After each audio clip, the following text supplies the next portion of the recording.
Hello दोस्तों, उम्मीद करता हूँ आप सब खैरियत से होंगे। वीडियो स्टार्ट करने से पहले मैं आप सबका शुक्रिया अदा करना चाहता हूँ कि आप मेरे चैनल को सब्सक्राइब कर रहे हैं, लाइक कर रहे हैं। आप सबका शुक्रिया, आप मेरी वीडियो कंप्लीटली देखते हैं और मेरे चैनल को सब्सक्राइब कर रहे हैं। आज का जो हमारे वीडियो का टॉपिक है वो है मेल रिप्रोडक्टिव सिस्टम।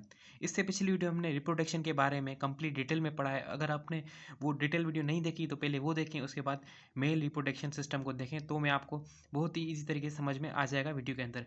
मैं आपको इस वीडियो के अंदर बहुत ही ईजी करके नोट्स की फॉर्म में समझाने वाला हूँ मेल रिप्रोडक्टिव सिस्टम। कोई डिटेल की बात नहीं होगी, बहुत सिंपल करके आपको समझाने वाला हूँ। आइए स्टार्ट करते हैं इस वीडियो को। The male reproductive system in human is responsible for producing and delivering sperm to the female reproductive system. Basically जो मेल रिप्रोडक्टिव सिस्टम है इंसानों के अंदर, उसका जो काम होता है, जो रिस्पॉन्सिबल होता है उसके किसके लिए, एक तो प्रोड्यूसिंग करना या डिलीवर करना स्पर्म को, ठीक है, किसके अंदर, फीमेल के अंदर, क्योंकि रिप्रोडक्टिव सिस्टम के लिए, ठीक है। तो ये बहुत सिंपल सी और ईजी सी डेफिनेशन है मेल रिप्रोडक्टिव सिस्टम की, ठीक है। अब हम बात करते हैं main parts of the male reproductive system. तो मेल रिप्रोडक्टिव सिस्टम के अंदर जो मेन पार्ट्स कौन कौन से होते हैं मेल के अंदर, वो देखते हैं। मैं आपको एक डायग्राम की मदद से थोड़ा समझाना चाहता हूँ। ये एक डायग्राम बनी हुई है मेल रिप्रोडक्टिव सिस्टम की। ये उसके कुछ नाम मेंशन किए हुए हैं। सबसे पहले आइए हम नाम पढ़ते हैं। बहुत ही सिंपल करके आपको समझाने वाला हूँ। वीडियो कंप्लीट देखें और कमेंट करके लाजमी बताएं वीडियो आपको कैसी लगी। सबसे पहले है टेस्टिस, फिर है स्कोटम, फिर है वास्ट डिफरेंस, फिर है एपिडाइडमिस, फिर है सेमिनल वेजिकल, फिर है प्रोस्टेट ग्लैंड, फिर है बल्बो यूरिथ्रल ग्लैंड, फिर है यूरिथ्रा, एंड नंबर 9 पे पीनस।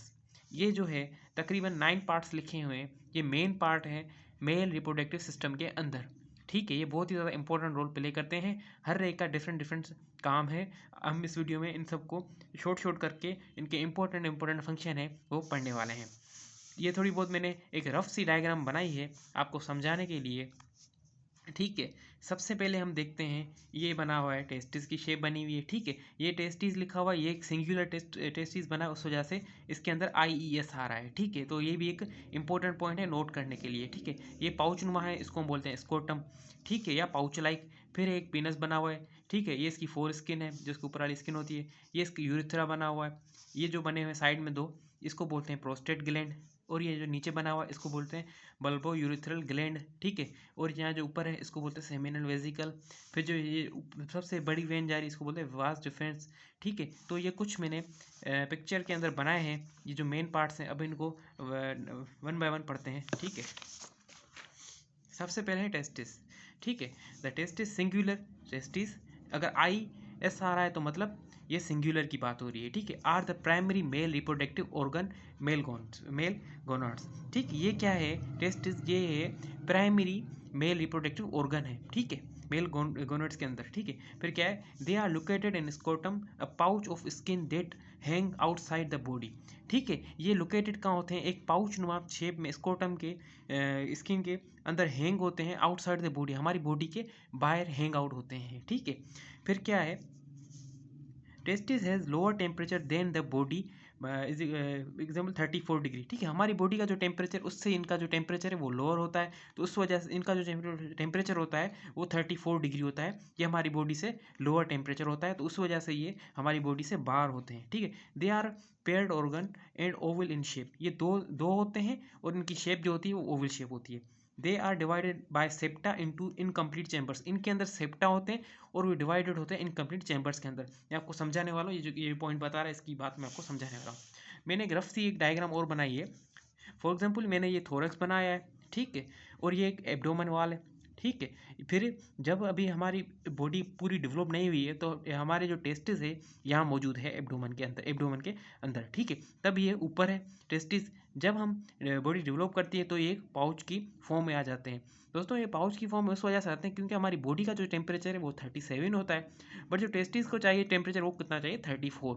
तो उस वजह से ये है पाउच के अंदर आ जाते हैं। जब हम आगे हमारी बॉडी डेवलप होती है, ठीक है, तो ये एक पाउच के अंदर आ जाते हैं, इसको स्कोटम बोलते हैं, ठीक है। उसका जो टेम्परेचर होता है 34 डिग्री होता है। अगर टेम्परेचर ज़्यादा होगा तो स्पर्म जो है वो मर जाएंगे, ठीक है। तो उस वजह से इनका जो निज़ाम बना हुआ है रिप्रोडक्टिव सिस्टम का, वो हमारी बॉडी से बाहर बना हुआ है क्योंकि इनका टेम्परेचर जो है वो मेनटेन रहे। अब मैंने एक डायग्राम बनाई है टेस्टिस की, ठीक है। सबसे पहले जो आपको ये सर्किल बने हुए लाइन नज़र आ रही है, इनको बोलते हैं सेमिनिफेरस ट्यूब्यूल्स, ठीक है। इसके दो टाइप हैं, एक है स्टीरल सेल, उसका काम क्या होता है, स्पर्म, जिसके अंदर स्पर्म इमेच्योर होते हैं। फिर है सेल लेड सेल, जिसका क्या है, टेस्टिस्टिरोन, ठीक है, ये इसका काम होता है। फिर जो ये स्ट्रेट लाइन बनी हुई है, ठीक है, इसको बोलते हैं चेम्बर। ठीक है, ये क्या है, इनकम्प्लीट चेम्बर है। ये चेम्बर 100 की तादाद में होते हैं। फॉर एग्जाम्पल 1 2 3 4, ये मतलब 400 की तादाद में मौजूद होते हैं। फिर ये जो ऊपर आ रही है इसको बोलते हैं एफिरेंट डक्ट।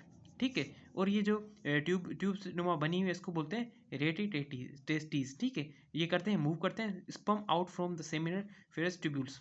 ठीक है, ये शॉर्ट सी मैंने थोड़ी बहुत सी डायग्राम रफ सी बनाई है आपको समझाने के लिए। तो हमने टेस्टिस को कंप्लीट कर लिया, हम आगे देखते हैं क्या है। अब है स्कोर्टम, इसको देखते हैं। The scrotum is a muscular pouch that houses the testis. ये क्या है, एक मस्क्यूलर पाउच है, मसल्स का बना होता है। ठीक है, और ये इसके अंदर क्या होते हैं, ये टेस्टिस का घर होता है। It regulate the temperature of the testis. ये क्या करते हैं, टेम्परेचर को रेगुलेट करते हैं टेस्टिस के। ठीक है, which is slightly lower than body. उनका जो टेम्परेचर होता है वो थोड़ा सा कम होता है बॉडी से। वो कितना होता है, 34 degree. To facilitate the sperm production, क्योंकि उनको स्पर्म की प्रोडक्शन करनी होती है उस वजह से। स्कोर्टम की बात करते हैं वास्ट डिफरेंस की। This is a long tube that carries sperm from the testis. ये एक लॉन्ग ट्यूब होती है जिसका काम क्या होता है, स्पर्म को कैरी करना टेस्टिस से टू द यूरिथ्रा तक। It connect the epididymis where the sperm mature. Epididymis क्या होता है, जहाँ पे स्पर्म मेच्योर होते हैं, to the urethra to seminal vesicle. ठीक है, मैं आपको डायग्राम में भी दिखा देता हूँ। ये देखो, ये एक लॉन्ग ट्यूब बनी हुई है। ठीक है, यहाँ से स्टार्ट हो रही है, घूम के यहाँ टेस्टिस पे आ रही है। ठीक है, तो उसको क्या बोलते हैं, वास्ट डिफरेंस। तो ये इसकी बात हो रही है। अब हम आगे देखते हैं क्या है। वास्ट डिफरेंस आपको समझ में आ गया। अब हम बोलते हैं एपिडाइडमिस। इसके अंदर क्या होता है, लिखा हुआ है व्हेन स्पर्म मैच्योर। तो हम एपिडाइडमिस की बात करते हैं। The epididymis is a coiled tube located at the back of the testis. ये एक कॉइल ट्यूब होती है और ये लोकेटेड होती है टेस्टिस के पीछे। ठीक है, sperm mature and stored here until ejaculation. Sperm जो है मैच्योर और स्टोर यहाँ पे होते हैं जब तक वो इजैकुलेट या बॉडी से बाहर नहीं आते तब तक। ठीक है, तो एपिडाइडमिस मैंने आपको शॉर्ट करके बहुत इजी से समझा लिया। अब हम बात करते हैं सेमिनल वेसिकल्स की। There are the pair of gland located near the base of the bladder। ठीक है, ये पेयर में होते हैं और ये लोकेटेड कहाँ होते हैं, बेस पे ब्लेडर की। दे सीक्रेट अ शुगरी फ्लूइड। ये क्या करते हैं, सीक्रेट करते हैं शुगरी फ्लूइड जिसको फ्रक्टोज बोलते हैं। They provide energy for the sperm. ये क्या करते हैं, एनर्जी प्रोवाइड करते हैं स्पर्म को। This is fluid mix the sperm to form semen.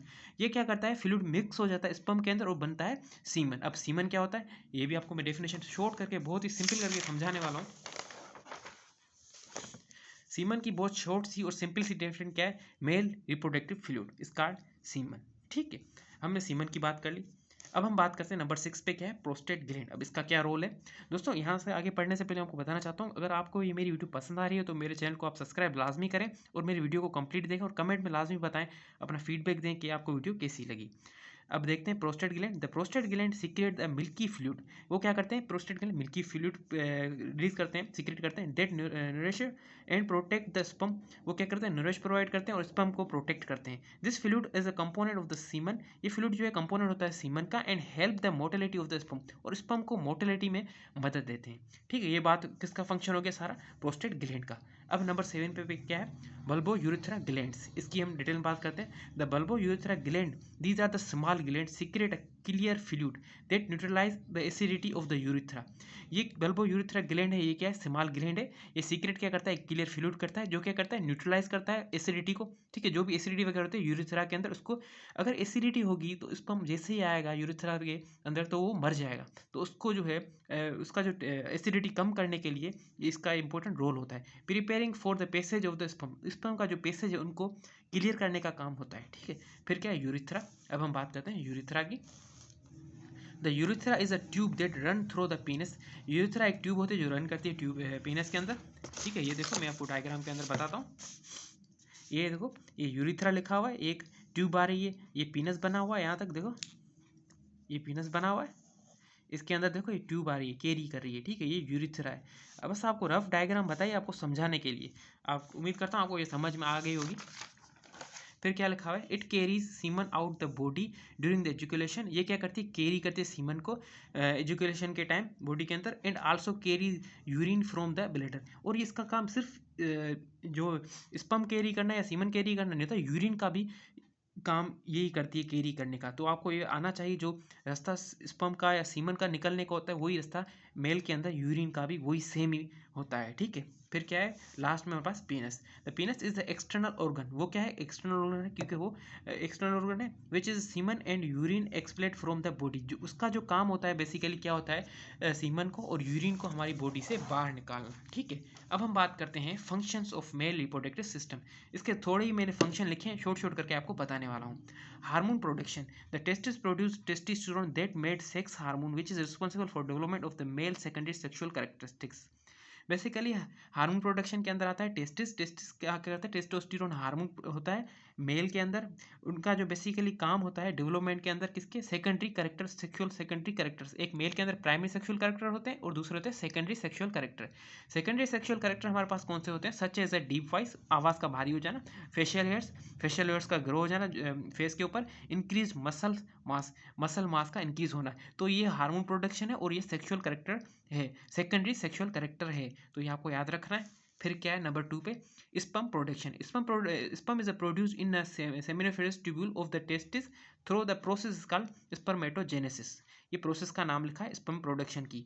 फिर क्या है sperm production and maturation. Sperm are stored and mature in epididymis. ये एमसीक्यूज में क्वेश्चन में टेस्ट में हर जगह एग्जाम में पूछा जा सकता है, आपको ये आना चाहिए कि स्पर्म मैच्योर और स्टोर कहाँ होते हैं एपिडेडमिस में, तो ये आपको याद रखना इंपॉर्टेंट पॉइंट है। फिर क्या ejaculation, during the ejaculation semen is expelled through the urethra and out of the penis. बस ये थोड़ा बहुत लिखा है एजुकेशन के बारे से कि वो यूरिथ्रा के थ्रू पीनस से बाहर चला जाता है बस।